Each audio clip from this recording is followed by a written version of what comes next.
You're listening to Three Kitchens Podcast, hosted by Aaron Walker and Heather Dyer. Tune in weekly to get inspired and make good food.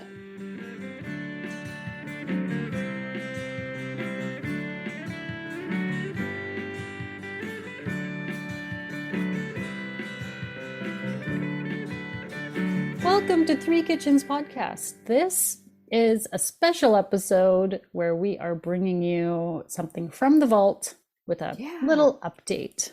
A blast from the past? Yeah, with a little zhuzh, as we like to say. We're zhuzhing. Yeah.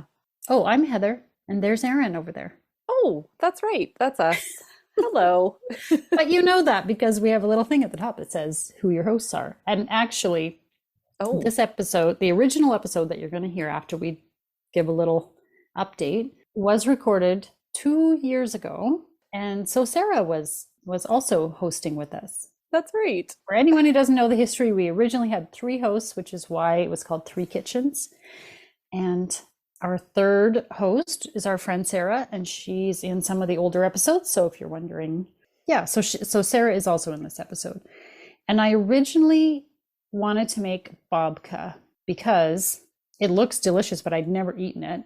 It's kind of like a fancy cinnamon roll, essentially, although the filling could be anything, but it's like a yeast dough you make the day before, put it in your fridge overnight, and then the next day you're going to make your filling, roll and braid or tie your knot or whatever you do with it to make it look beautiful. It really is the most gorgeous loaf of bread that you can, like showcase or bring with you as a gift for someone. Like, it looks so impressive. It's delicious as hell. And I think I understand why everyone talked about it for a short period of time in the mid-90s. And I thought I would update it and try some different fillings this time. Yeah, because babka should not be limited to chocolate or cinnamon. Nope. We are always talking about different things. Ooh, we could put that in babka. Oh, imagine a babka with that. And there's savory babka too. It's not just a sweet thing. And I considered it, but then I wasn't really prepared. When I went to make it, I thought, oh crap, I should have planned something savory. Like, I don't even know what, like a sun-dried tomato and feta, or when you think of other breads like focaccia, and they have all the beautiful like herbs and things on them. I think you could do that with babka and just pack it in there and roll it up. Yeah. So you finally, after 2 years of saying, ooh, we could put that in babka, I finally did something with it. Yep. You went and played with it again. I did. Tell us what you did. Okay, so I know we just said you shouldn't just stick with cinnamon and chocolate, but I did make one of them chocolate. The recipe on our blog has dough for 2 babka. Okay. You may as well do 2 different fillings, because why would you do 2 the same? That's not enough variety in life. That's right. Do 2 different things. So the chocolate I based on the same filling recipe that's on the website, but I added a little bit of chili powder to it because I wanted a Mexican chocolate feel to it. Did you detect that at all when you ate it? I didn't. No. I don't think I went enough with the chili, but I was nervous I didn't know how much to put in. I've recently tried adding cayenne pepper to something that was chocolate that I wanted to be spicy chocolate. And my experience is that the amount that I put in when it baked up, it disappeared as well. And I thought, maybe I have to put more in? But then it made me nervous. I didn't want to. I know, right? Because you don't want it to be like, it's not chocolate anymore. It's like, this is burning my face off. I also used dark chocolate, so it wasn't really sweet, which I actually really liked. This was so good. It didn't last at all. No. And then so when you're done, when you baked your babka, you put a simple syrup over the top. So I did just a simple syrup that was honey and water on the chocolate babka. Then I did babka number 2, was a pistachio babka, where I put pistachios in my food processor, chopped them up fairly fine. So on my rolled out babka dough, I put butter, then pistachios that I had mixed a little bit of cinnamon and a pinch of clove in there. I was thinking about the baklava that I Yeah. made for like Mother's Day, and I was like, I want to go with a similar flavor, so I put a little bit of clove and cinnamon in there. I rolled it up, and then the simple syrup on the pistachio babka had so a third cup each of honey and water, Okay. and then I flavored it with a quarter teaspoon of cardamom, an eighth of a teaspoon of cinnamon, and 1 teaspoon of rose water. Because again, we recently had Persian love cake and we loved it so much that I was thinking about how can I marry these a little bit. Yeah. And so that was the syrup that went on top of that one. I liked this. I think it could have been rosier, but honestly, I'm just obsessed with the flavor of rose right now. Like I can't. Not too much. Couldn't get too much rose. I can't get too much rose right now. I don't know what my problem is. I got introduced to it 2 weeks ago, and I'm like, more. And I put some rough chopped pistachios that I just chopped with a knife and I put those into the syrup. And do it when you first make the syrup. okay. Take it off the heat, put the nuts in, and then let it sit and cool until your babka is done baking. And then when you pour it on, I think it just sort of softens up the nuts just a little bit. And then because they're in the syrup, they stick to the bread.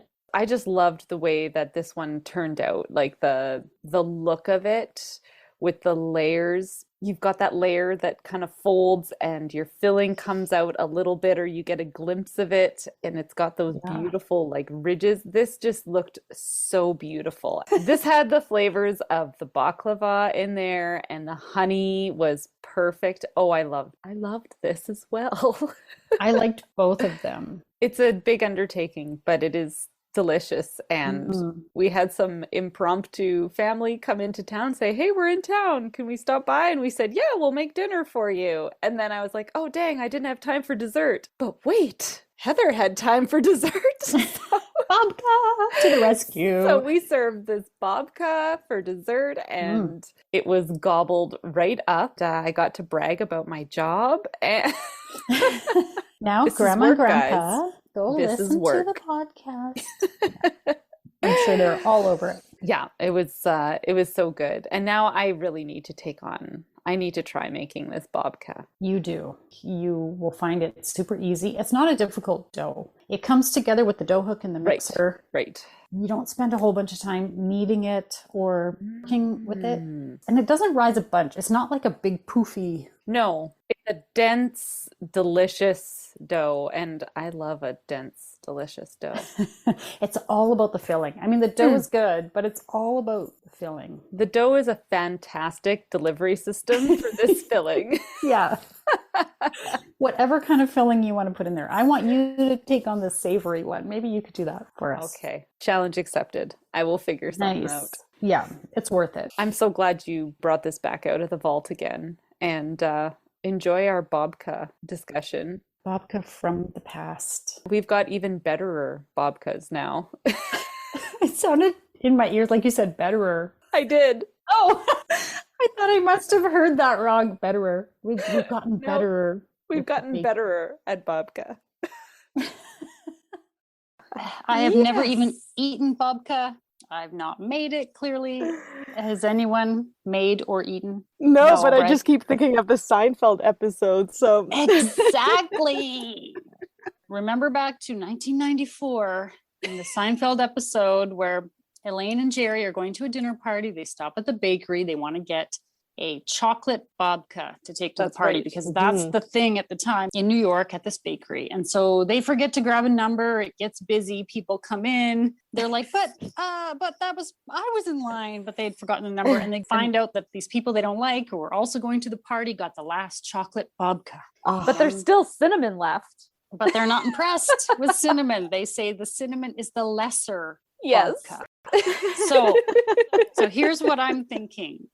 I'm going to bake chocolate and cinnamon babka. We are going to settle once and for all which is the lesser babka. I like this challenge. So there may not be any stars awarded, but there will be some sort of decision made. Which is the better babka, chocolate or cinnamon? All right. So what is a babka? A babka is a sweet bread, if you think along the lines of a cinnamon bun. Okay. Because it is a yeast bread. It's rolled out You put your filling on, you roll it up, but instead of cutting it into small buns, you split that log up the middle and sort of spread it out and then braid it together and then put it in a loaf pan. So it looks, you get the shape, the swirls of the filling all through this braided bread. Okay. Okay, so babka originated in the Jewish communities in Poland and the Ukraine, and kind of then became more popular. Like, I mean, this is, I don't know exactly when it would have originated, eons ago. Became more popular in like North America. I imagine those communities brought it with them. Right. Then when bakeries started to sell it, became more well known. And then Seinfeld blew it out of the water. Yeah, in 1994. Because whether it was famous or not then, it was after that episode aired. Yeah. We all know the word. Yep, totally. Now we know what it is, even if we've never eaten it. So That's right. And I think sometimes they're also made with fruit or cheese, or sometimes they're savory. Like they could have almost any kind of filling in there. And then they often have either a syrup that's on top, which makes it kind of crispy, shiny dough, Yeah. or I'm thinking like a crumble, like a streusel. Is that what that topping is called? I don't know. I think that's what it's called, but I don't know. Anyway, sometimes it has that, I guess, on top, kind of like a coffee cake. Oh, it sounds delicious. I haven't decided exactly on a recipe, although I have a few options. It's a brioche dough, apparently, which going back to France. So I think there's some shared history in the bread making of those European communities, I'm sure. Kind of a basic yeast dough. You would put it in the fridge to the first rise like overnight. Okay. And it doesn't apparently it doesn't necessarily increase in size, but it's called the rise. I don't know. Is that the proof?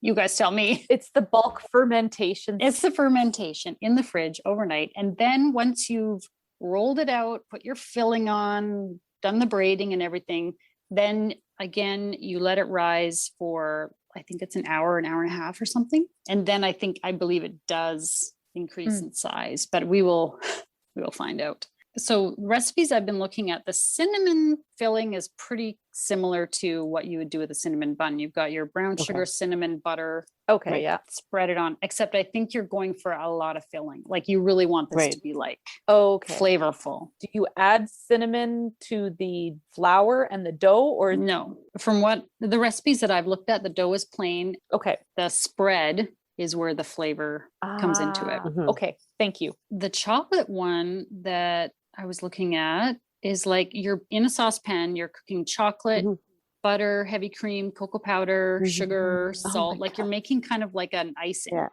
And then that is spread. Sounds good. So it's not just like, some cocoa or like sprinkle some chocolate chips in there or something. It's like a chocolate spread.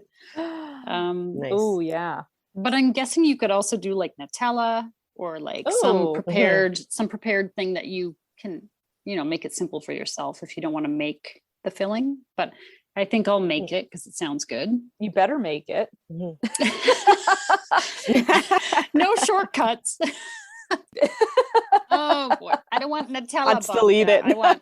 I'll eat it, and then and then he'll critique, and then you'll complain. Well, it's only Nutella. No Michelin star for you. No, half a Michelin star. Well, I wouldn't expect it. Just trying to see if there's anything else in the baking. So it doesn't sound like it bakes a long. It says 30 to 35 minutes. But of course, we'll see how it goes in Calgary. But of course, about a half hour at 350. You're looking for an internal temperature of 200 degrees Fahrenheit. Now, I don't know that I've ever really noticed that you would take a temperature of a bread.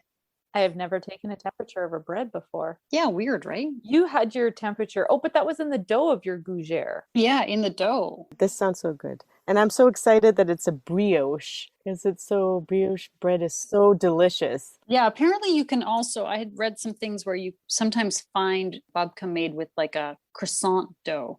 So that's that light, buttery, flaky sort of. But I think that would be way more work. And I don't think it's the traditional babka. So I'm going to try to stick to the little more traditional dough for this. So there you go. That sounds very delicious. Now. We will have our cinnamon versus chocolate babka. Final decision will be made by us And then Jerry and Elaine can keep fighting amongst themselves. The lesser babka. Oh, I hope I don't screw it up. Oh, God. Okay. You won't. All right, see you in a few. Okay, listeners, help us settle this debate that Jerry and Elaine started all those years ago. Which is the better flavor? Join us on social media and cast your vote for chocolate or cinnamon. So we're back with chocolate and cinnamon babka. How did it go, Babka. Heather? Babka is so good.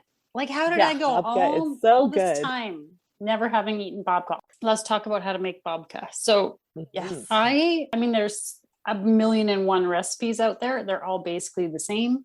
Okay. So I decided to try one from the Pioneer Woman.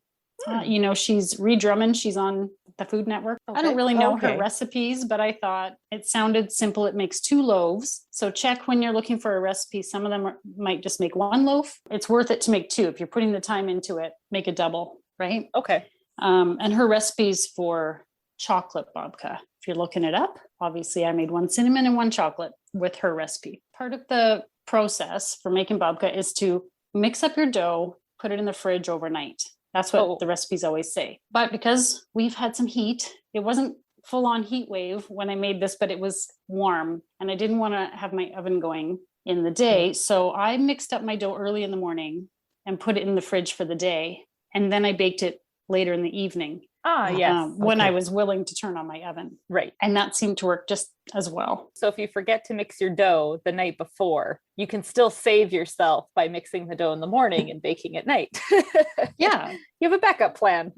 Yeah, you just have to plan ahead so that you have time. It's not a quick, I'm just going to whip these up this morning to have. Right. You have to plan ahead because it needs that time. So pretty basic: flour, sugar, yeast, salt all together in the bowl. Then you add in your eggs and a yolk, milk and vanilla, and you mix it up until it comes together and it's quite sticky. Then on low speed, you're adding your butter 1 tablespoon at a time until incorporated. Was this like soft butter, melted butter? Room temperature, unsalted butter. So you're just putting it in a little bit at a time, watching it till it looks like it's mixed in, adding more. And then when it's all done, you have this ball of dough, but it's not dry. It's still kind of sticky, which is okay. Putting your ball into an oiled bowl, covering it with plastic wrap and putting it in the fridge for the night or the day. Doesn't have a number of hours on any of these recipes, but I'm assuming because they say overnight, you're looking for 10 hours I think it could definitely be more. I think mine was 13 hours or something. Okay, so then when you're ready to take it out, for me, it was in the evening after dinner. I took it out and you let it sit kind of to get to room temperature while you make your filling. And prepare your pans, your loaf pan, put your parchment paper in it. I did 2 styles. So I did the kind of traditional braided in a loaf pan. Okay. And then I also did the other one I did in a knot, which we can talk about in a bit. That's why I don't know if you could tell from the slices you had, but they were a different shape, kind of. I may have eaten it a little too quickly. I may have just shoved it in my mouth without observing closely. You'll have to look at the picture. Yeah, and you can see that they are different form. Okay, so you're going to roll out your dough. First of all, you're going to cut it in half because you're making 2 loaves. You're going to roll it out, roughly 10 by 14 inch rectangular piece of dough is what you're going for. Okay. And sprinkle or spread your filling, depending kind of what consistency you've got. So for this recipe, the chocolate filling is room temperature butter, sugar, cocoa, a little bit of cinnamon, and chopped bittersweet chocolate. So it's not, you kind of spread it, but you can't really because of the chocolate that's chopped up in there. So I did see a tip after the fact on another recipe that said it might help to roll it, like use a rolling pin and kind of roll it into the dough a bit so it sticks and doesn't fall. Okay, so then you roll it up like you would a cinnamon bun, right? You roll your dough. Okay. Then you're going to do this for both of them. So the other one I rolled out, I put the cinnamon, and I just kind of did what I would do for a cinnamon bun, like butter, brown sugar, cinnamon, and kind of just eyeballed that and then spread that on and rolled it up. Then you have your 2 logs, right? So you wrap them in a bit of plastic wrap, put them in the freezer for about 15 minutes So they're easier to handle when you're tying in a knot or twisting around or whatever you're going to do with it. So when you take it out, you have a long log and you're going to cut it lengthwise in half. And to make the braid, you're cutting it into two, but not all the way through. So at the top, it's still connected. You have two pieces. Okay, yeah. Like you give each of those a little twist, and then you basically just twist them together. It's not really a braid because there's I was only going to two. say, is it more of a twist than a braid? Yeah, they always call it a braid. It's not really a braid. Stick it in your loaf pan, and then you're going to let it sit to rise for like an hour and a half. Oh, okay. And for the knot that I did with the cinnamon, I found a YouTube video that we followed. So you cut it in half the same way, but you cut it all the way through. So you have two pieces. Then you cut each of those into two pieces. So Lengthwise? Lengthwise, you have four long Strands. pieces of dough with the filling Right. inside, right? It's like layers, basically just Okay. layers. I can't really describe to you how you form it into a knot. You'd have to just look at a video. A YouTube It kind of video. crisscrosses all the dough, so it looks sort of woven like the side of a basket. Is that Kind of like that. somewhat? Yeah. And then you tuck the edges Okay. kind of in, All right. and you put it's sort of round. Yes. Right? Yes. It's like a round, and you put that in. I just put it into a round cake pan. And again, you're letting that rise for about an hour and a half before you bake it. I didn't do any kind of a little proofing hack thing with the dough, but it didn't seem to rise a whole bunch. So I was a little concerned about that, but I wouldn't worry about it because it seemed to turn out just fine. So I'm not worried about how much it puffs up. Did she say in her website if there was like, some websites say it has to rise to twice the size or a one and No. no, nothing like that? She just says let it rise at room temperature for 1.5 hours. Okay, so then you're going to bake it at 350. What does she say here? 40 to 50 minutes, or until the bread is 190 degrees Fahrenheit. Oh. So it was about 45 minutes. It was right in there, according to her recipe. Okay. I checked it at 35 and I was like, it's not quite. I put the thermometer in at 35 minutes and I was like, no, it's not. The problem with the thermometer, it's tricky because depending where you stick it, you might just be testing the temperature of your filling, right? Exactly. Yeah. It's hard to pick. So I tried to pick a piece of like a part of it that looked bready and stick it in. Who knew you use your thermometer on breads? Like, I know. We've been doing some of this now. Hasn't it been like the last three things we've talked about have been like thermometers in strange things? Like in the gougere, oil. There was a temperature for the dough before you. I know, it's kind of interesting, right? Yeah, I think that's so cool. I still think you could just do the old toothpick or skewer test to see if it's done. I mean, that works. Was the outside, like when you make a bread, usually you're able to knock on the bread. Well, I didn't knock, but it was quite browned on top. Right. And I think you can kind of This particular bread is quite a soft one Yes. anyway, right? There's no hard crust on it. Babka's topped with something usually. So either like a streusel, like a coffee cake would have like a crumb on top. Oh. Or in this case, according to this recipe, she does like a simple syrup. So you make your sugar water syrup, let it cool while the bread's baking. You've done that, it's cooled. And then when you take it out of the oven, you can poke some holes in it if you want to, and you pour your syrup over the top in 1/4 cup at a time. So I think it ended up being close to 3/4 of a cup for each loaf, which when I poured it, because it's still in its pan, and I pour the syrup over top and I'm like, it's just kind of sitting there. And I'm like, oh no, what is this good? I don't know. Like it has to, and then it kind of soaks in, but I thought, am I making this soggy? Like what's this gonna do? Clearly, I mean, you tried it. It was not soggy. It was good. I think it just adds that extra moisture and sweetness to it. Sorry, did you do that syrup step while it was still really hot, like fresh out of the oven? Yeah, you do it right away. Okay.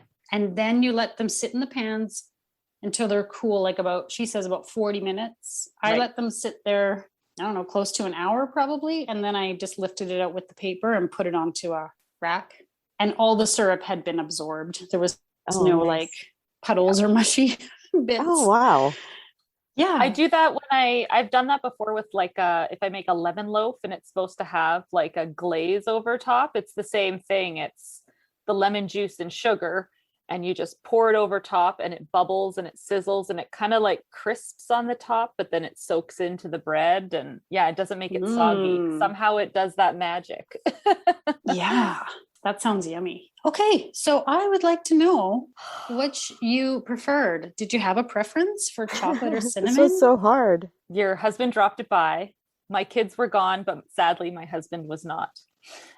Oh no, you had to share. I had to share, but I think that's okay because we both got a chance to give our opinions. So first he had the cinnamon and he was like, wow, this is amazing. I wasn't expecting this. This is so tasty. And then he bit into the chocolate piece that I had left for him. And he was like, oh no, this is the best. This is definitely, wow. Yeah, chocolate's the winner. I like chocolate to a degree, but I'm not a big chocolate fan. Like it's usually not my go-to thing that I super love. So honestly, I liked the cinnamon one better. That would be my preference. Sarah, what did you think? So I had all 4 people here. So all of us, we tried it. We did a taste test and I fully expected to love the chocolate one, like hands down, because I'm a chocolate lover, right? But it was 2 and 2. So 2 loved chocolate and then my daughter and I loved cinnamon.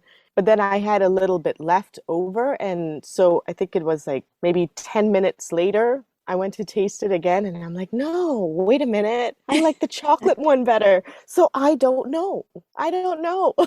Like I am completely torn. I also felt like I couldn't really pick one. But I do prefer, I thought the cinnamon maybe had the edge because of the way it was tied in the knot, because you're spreading the filling around a bit more. Whereas the chocolate one had like, you'd get like a big bite of chocolate and then maybe a bite of bread. The cinnamon, it felt like more evenly distributed because of the way it was cut and tied up. Oh. So I would maybe try the chocolate and maybe do smaller chunks of chocolate as well. And try tying it in the knot. I also thought it looked prettier. The knot to me was a prettier presentation. And if you're going to make it like to give or something, go the extra effort and make the knot, and it looks so pretty. Yeah, I do have to say, I'm looking at the picture of what you took. It's just, both of them look amazing. So pretty, right? But I do love the round shape better. Yeah, me too. It's very intricate and beautiful and just well done. Well done, Heather. So beautiful.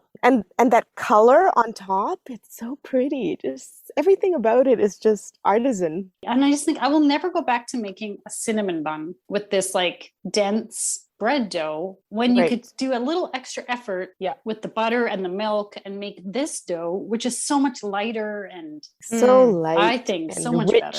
And fluffy. Oh, I loved it. So good. Mm-hmm. I say anybody try it. It's so good. I mean, if you like bread. Yeah, I feel like you have the babka magic, Heather, because I think what you made was just perfect. Just follow the recipe. I'm not kidding. Like I didn't do anything. No, you've got something special going on. just take it. You are the babka queen. You are not the lesser babka maker.